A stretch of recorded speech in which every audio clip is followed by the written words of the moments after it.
Bismillahirrahmanirrahim. Assalamualaikum warahmatullahi wabarakatuh.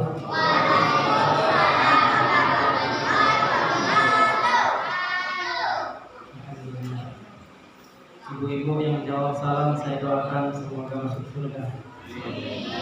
Yang tidak jawab saya doakan mudah-mudahan suami juga. Yang belum punya suami tidak usah, santai aja. Alhamdulillah, salatu wassalamu ala Rasulillah wa ala alihi wa sahbihi wa mawala. Wa la hawla wa la quwwata illa billah. Asyhadu an la ilaha illallah wahdahu la syarika lah wa asyhadu anna Muhammadan abduhu wa rasuluh. Allahumma shalli ala Muhammad wa ala alihi wa sahbihi wa sallim ajma'in. Amma ba'd. Bapak Ibu yang dirahmati Allah Subhanahu wa taala, alhamdulillah kita sudah melewati 2 fase dalam Ramadan. Dan fase pertama itu biasa disebut dengan minggu pertama, terus 10 hari pertama, kemudian 10 hari kedua alhamdulillah sudah kita lewati, dan kita akan memasuki 10 hari terakhir daripada bulan suci Ramadan ini. Mudah-mudahan 20 hari yang sudah kita jalani, seluruh ibadah kita diterima di sisi Allah Subhanahu wa taala. Baik itu sholat wajibnya, puasanya, dan juga sunnah-sunnah yang kita kerjakan. Selanjutnya salawat dan salam mari kita kirimkan kepada Nabi kita, Nabi Allah Muhammad sallallahu alaihi wasallam. Bapak Ibu yang dirahmati Allah Subhanahu wa taala, kalau kita berbicara masalah ilmu, memang ilmu itu bisa dikategorikan sangatlah penting. Baik, terkait masalah ilmu memang sangatlah penting kita pelajari bersama, apalagi tentang ilmu akhirat. Sebagaimana kalau kita pernah dengar nasyid, ilmu dunia boleh dicari, namun ilmu akhirat itu wajib dicari, karena ilmu akhirat adalah bekal kita untuk bertemu dengan ilmu. Kalau yang biasa nanya nasib hafal soalnya, saya agak kurang hafal, ingat-ingat dikit. Sebab jangan sampai terjadi seperti sebagaimana kisah yang pernah Ibnu Qayyim tuliskan dalam kitabnya. Beliau pernah menuliskan sebuah kisah yang lumayan lucu lah. Ini terjadi di daerah Arab Saudi. Jadi di Arab tuh ada namanya suku Badui. Indonesia kalau tidak salah ada juga namanya suku Badui. Daerah Riau atau daerah mana? Ada juga namanya suku Badui. Nah di daerah Arabnya ada namanya suku Badui. Anggaplah suku Badui ini mungkin orang-orang pedalaman lah, yang mungkin dakwah itu sangat susah mungkin masuk ke daerah itu. Nah satu ketika orang Badui ini datang ke masjid. Datang ke masjid tidak ikut sholat berjamaah, karena dia udah pernah ikut berjamaah kan. Tiba-tiba ke masjid nah ikut jamaah. Akhirnya sebelum imam itu maju, dia nanya dulu dengan Pak Imam. Pak Imam, malam ini Pak Imam nak baca surat apa? Kata Pak Imam, saya nak baca surat Al-Baqarah. Al-Baqarah ini artinya apa? Sapi, artinya sapi. Kemudian ikutlah orang Badui ini berjamaah. Ternyata dibaca full sama imam sampai habis surat Al-Baqarah. 2 juz lebih kan, hampir enggak 3 juz. Malam besoknya datang lagi orang Badui ini. Sama dengan malam pertama, waktu imam nak maju bertanya dulu dia. Pak Imam, malam ini nak baca surat apa? Kata Pak Imamnya, malam ini saya nak baca surat Al-Fil. Wah, kalau saya itu balik aja, saya kecek orang Badui. Baliklah akhirnya orang Badui. Hingga ditanya sama Pak Imam, ngapa orang Badui tadi itu balik? Ya katanya kemarin aja baca surat Al-Baqarah, gajah. Itu atau kelamunya. Apalagi kalau ini baca surat Al-Fil. Al-Fil ini kan artinya gajah. Pasti lebih panjang lagi.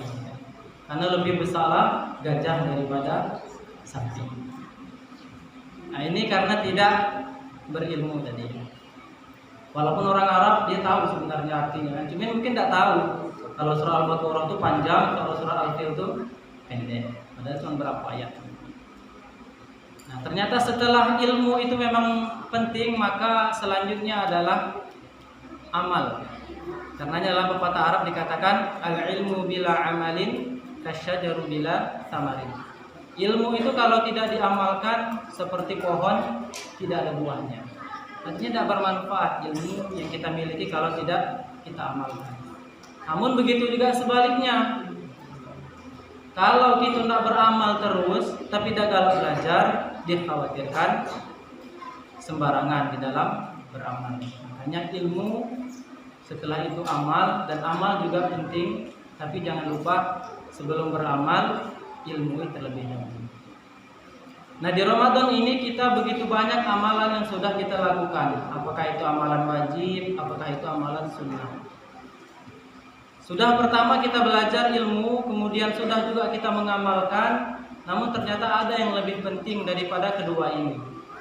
Belajar ilmu memang penting, apalagi ilmu akhirat. Kemudian mengamalkannya juga demikian sangatlah penting, karena ilmu tanpa amalan tidak ada manfaatnya. Namun ternyata ada yang lebih penting daripada itu. Yang lebih penting daripada itu adalah menjaga amal tersebut agar tidak dibatalkan oleh Allah Subhanahu wa taala. Sebab sebagaimana yang pernah diceritakan oleh Nabi dalam hadisnya, dikatakan bahwa pada hari kiamat kelak ternyata ada 3 orang yang mereka ini ternyata Allah duluan lemparkan mereka ke dalam api neraka.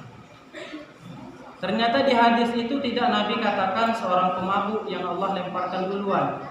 Tidak juga seorang yang selalu korupsi dalam hidupnya, tidak juga. Namun ternyata ketiganya ini adalah orang yang beramal amalan akhirat semua.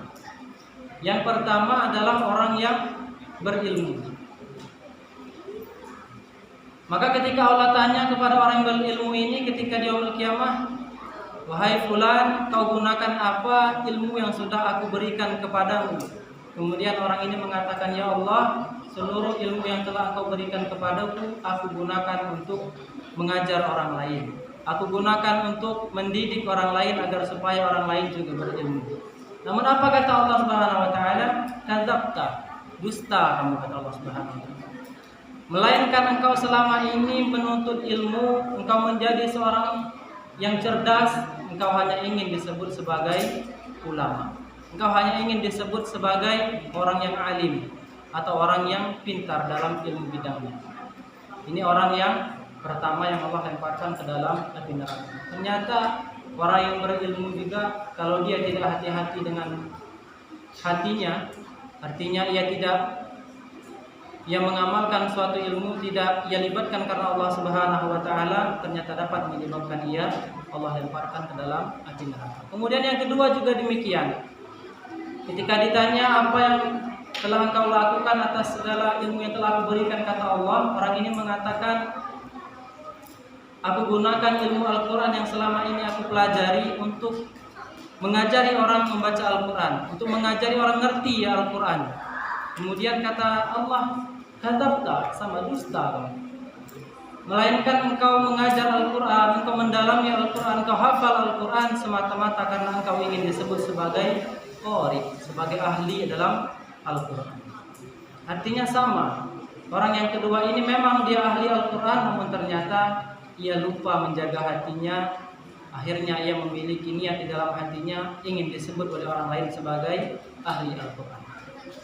Kemudian yang ketiga juga demikian, amalannya tidak jauh hebat daripada yang kedua tadi.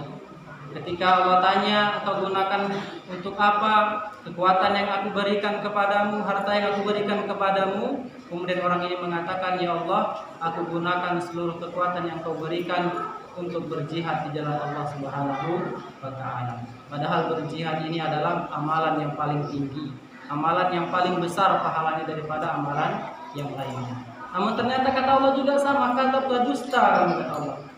Melainkan engkau berjihad di jalan Allah, engkau berjihad ikut bersama para nabi, ternyata engkau hanya ingin disebut sebagai seorang pahlawan. Engkau ingin hanya disebut sebagai orang yang hebat karena ikut di dalam peperangan. Artinya jemaah yang dirahmati Allah Subhanahu wa taala, bukan berarti ketika kita sudah berilmu, ketika kita sudah hebat dalam bidangnya, kemudian kita sudah mengeluarkan seluruh potensi yang kita miliki untuk menolong agama Allah Subhanahu wa taala, kalau kita tidak hati-hati dengan niat yang kita miliki di dalam hati kita, ternyata bisa juga amalan itu justru menjadi petaka bagi kita bersama. Makanya penting sekali bagi kita untuk menjaga niat kita. Apalagi khususnya ini ibadah yang bisa dilihat oleh orang lain. Ke masjid kita beribadah kepada Allah Subhanahu wa taala, hati-hati. Sebab setan tidak pernah tinggal diam. Pasti setan akan selipkan. Ayolah kau ke masjid, niatkanlah dalam hatimu agar dipuji oleh orang sebagai seorang ahli ibadah.